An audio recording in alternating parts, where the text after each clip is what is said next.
Quando o desprezo não é rejeição, é um teste de poder silencioso. Algo muda no ambiente antes mesmo de você formular um pensamento. O ar parece mais pesado, o tempo desacelera e a ausência de uma resposta começa a ocupar mais espaço do que qualquer palavra que já foi dita. Não é o silêncio em si que desestabiliza, é o significado que a mente atribui a ele. Um significado que se infiltra devagar, toca o ego e desperta uma inquietação difícil de nomear. Ser ignorado raramente atinge primeiro o coração. Ele atinge a identidade, a ideia de quem você pensava ser naquela dinâmica, a expectativa de continuidade, a noção silenciosa de que havia algum controle, algum equilíbrio, alguma reciprocidade implícita. Quando a resposta não vem, não é apenas a mulher que some, é uma parte da segurança interna que vacila. Existe algo profundamente perturbador na indiferença, porque ela não confronta, não acusa, não se explica.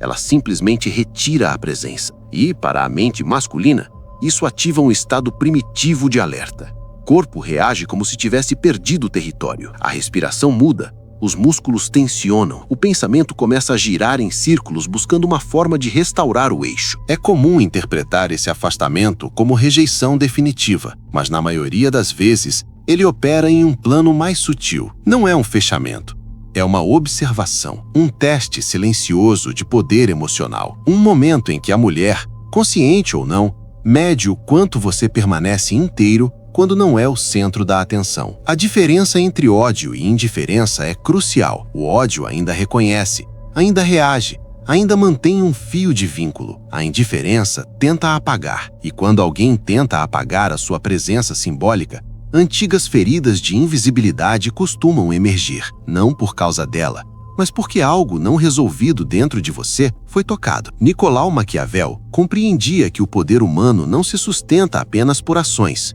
mas por percepções. Quem demonstra necessidade emocional comunica, mesmo sem palavras, que seu equilíbrio depende do outro. E nesse instante, uma hierarquia invisível se estabelece. A reação mais comum não nasce da consciência, mas da urgência. Explicar demais, responder rápido demais, tentar restaurar o contato como se fosse um ruído técnico. Mas o silêncio, nesse contexto, não é um erro de comunicação. É uma experiência psicológica. E toda experiência psicológica revela mais sobre quem reage do que sobre quem se afasta. Na leitura de Carl Jung, quando o homem é ignorado, não é o eu consciente que entra em colapso primeiro. É a sombra, aquela parte que carrega dependências emocionais, medo de perda e necessidade de validação. A sombra entra em pânico porque sente que pode perder relevância. Perceber isso não é um ataque à sua dignidade, é um convite à lucidez. Porque o impacto psicológico de ser ignorado não está na possível perda da mulher, mas na queda abrupta do ego que esperava resposta, validação ou controle da situação. E é exatamente nesse ponto que a travessia começa. O erro que parece maturidade, mas entrega sua fraqueza. A mente busca soluções rápidas para aliviar o desconforto. Palavras longas, explicações detalhadas, perguntas que tentam reorganizar o silêncio. Tudo isso surge com a aparência de maturidade emocional, mas carrega uma urgência invisível que o outro percebe antes mesmo de compreender racionalmente. Há uma crença silenciosa de que demonstrar esforço é sinônimo de valor, de que insistir comunica importância. Mas no campo psicológico, o excesso de movimento costuma revelar desequilíbrio, não porque sentir seja errado, mas porque a pressa em restaurar o vínculo denuncia medo de perder posição. Quando a resposta demora dias e a réplica vem em minutos, cria-se um descompasso que não precisa ser comentado para ser entendido. O ritmo diferente comunica mais do que qualquer explicação. Ele revela quem está esperando e quem está observando. E nesse instante, o jogo muda sem que ninguém anuncie o fim. O que você chama de dedicação, muitas vezes é lido como ansiedade. O que você entende como clareza é percebido como necessidade. A expectativa se quebra, e junto com ela, a imagem de estabilidade que sustentava o interesse inicial. A metáfora maquiavélica é precisa. O príncipe que se justifica diante do desprezo de um súdito já perdeu o trono antes mesmo de perceber. Não porque o outro venceu, mas porque ele revelou que precisava ser reconhecido para se manter firme. Esse tipo de reação não nasce da fraqueza moral, mas da confusão emocional. O homem acredita que está sendo verdadeiro, quando na verdade está sendo previsível, e a previsibilidade nesse contexto não gera segurança. Gera perda de tensão. O silêncio, quando respondido com excesso de palavras, perde sua função reveladora. Mas quem fala demais nesse momento não está dialogando. Está tentando anestesiar a própria inquietação. Ignorar é um movimento psicológico, não um acaso. O silêncio raramente é vazio. Ele carrega intenção, mesmo quando não é planejado. Ignorar desloca o eixo da interação. Quem se afasta observa. Quem permanece tentando restaurar contato se expõe. E nessa assimetria, uma hierarquia emocional se forma. O teste não busca respostas elaboradas. Ele observa a desorganização. Mede o quanto a ausência desestabiliza. Não é sobre palavras, é sobre postura interna. Sobre o quanto você permanece o mesmo quando não é validado. Quando a reação vem carregada de emoção, confirma-se uma suspeita silenciosa, a de que sua estabilidade depende dela, e essa percepção, ainda que inconsciente, altera profundamente a dinâmica de poder. O problema nunca foi o afastamento dela.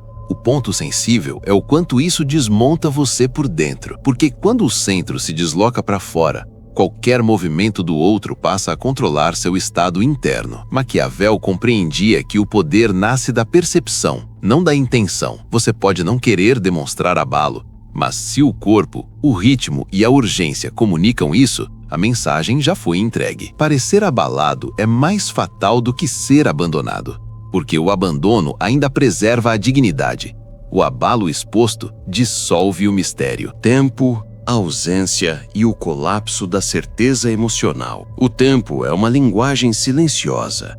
Ele comunica prioridade, abundância e eixo interno. Responder rápido demais revela foco excessivo. Demorar com naturalidade sugere um mundo em movimento. Desaparecer com coerência cria um espaço onde a mente do outro começa a trabalhar sozinha. A curiosidade nasce quando o controle falha, quando não há acesso constante. A certeza começa a ruir e a mente humana, diante da incerteza, tenta preencher lacunas. É nesse espaço que o silêncio bem sustentado começa a agir. Existe uma diferença profunda entre ausência vazia e ausência preenchida. A primeira se transforma em esquecimento, a segunda em gravidade psicológica. Não porque o outro saiba exatamente o que está acontecendo, mas porque sente que algo mudou. Quando o homem some e ao mesmo tempo evolui, o efeito não vem do desaparecimento, mas da transformação silenciosa.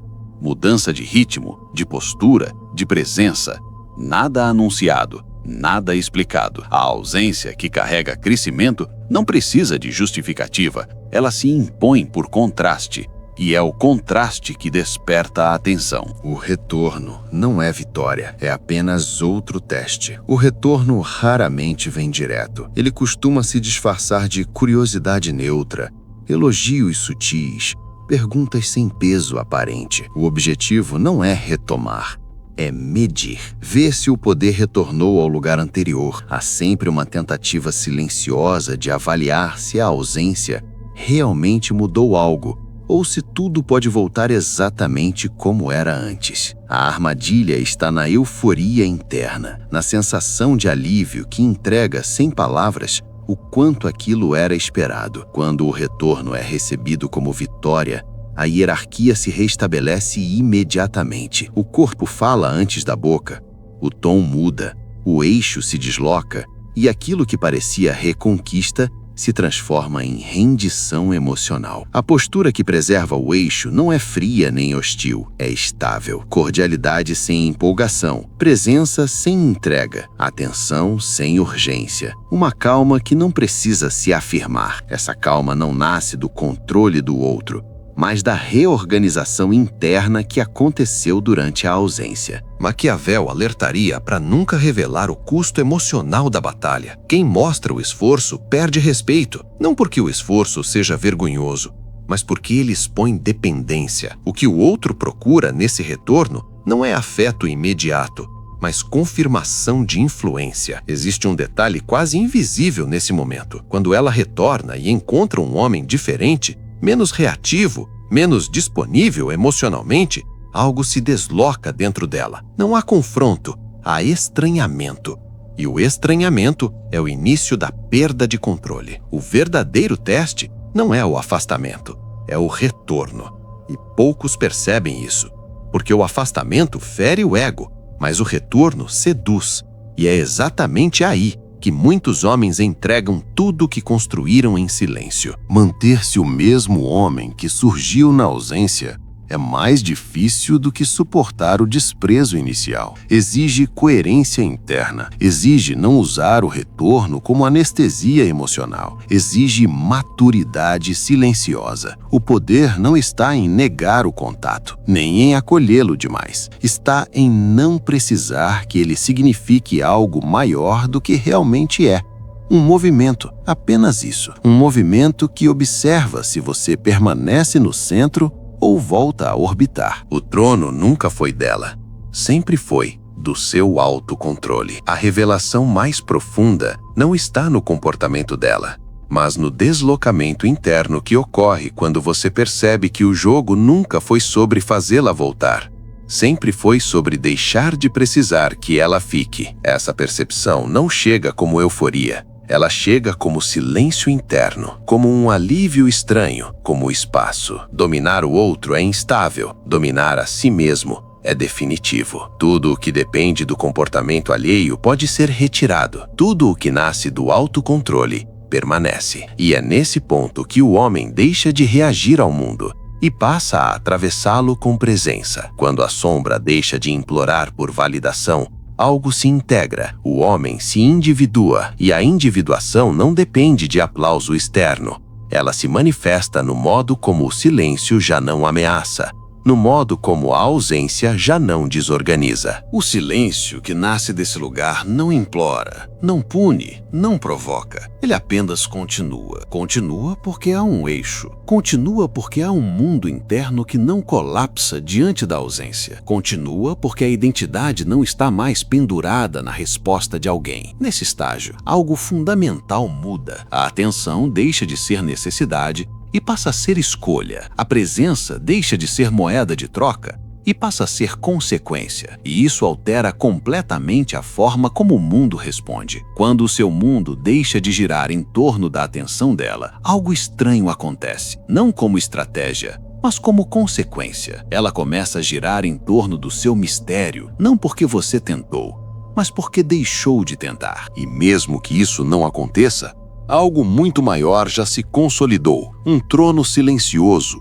interno, onde o autocontrole governa. Um lugar onde rejeição não define valor e retorno não define vitória. Esse é o ponto mais alto do processo. Quando você entende que não precisa ser escolhido para existir inteiro. Quando a sua presença já não pede permissão. Quando o silêncio externo encontra um homem em paz com o próprio eixo. E é aí que o ciclo se encerra, não com conquista, não com revanche, mas com soberania interior. Um tipo de poder que não faz barulho, não se exibe e não pode ser retirado, porque agora o trono não está fora, ele está em você.